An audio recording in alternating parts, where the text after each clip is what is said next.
Тешко е да се следат секојдневните вести за тоа колку фабрики се затворени заради недостатокот на чипови, но информациите кои пристигнаа од Волфсбург се алармантни. Имено од раководството на Volkswagen се дозна дека од матичната фабрика на марката од почетокот на годинава досега се излезени само околу 300.000 возила, што е на ниво од 1958 година.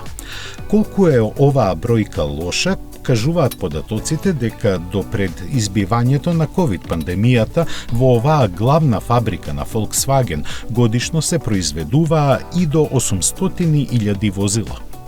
Но, според се, она што се случува, тогашните амбиции на компанијата да се подигне нивото на 1.000.000 возила ќе останат само пусти желби.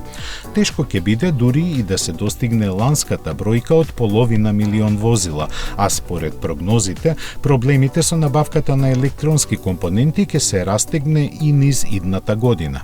Но и да не е така, производството во овие погони на Volkswagen ќе стагнира бидејќи не се задолжени за електричните возила, а тие пак заради помалкуте компоненти што ги содржат и помалото време потребно за монтажа, според официјално непотврдените вести ќе ги доведат во ризик работните места на дури 30.000 луѓе во Volkswagen, односно на секој четврти вработен.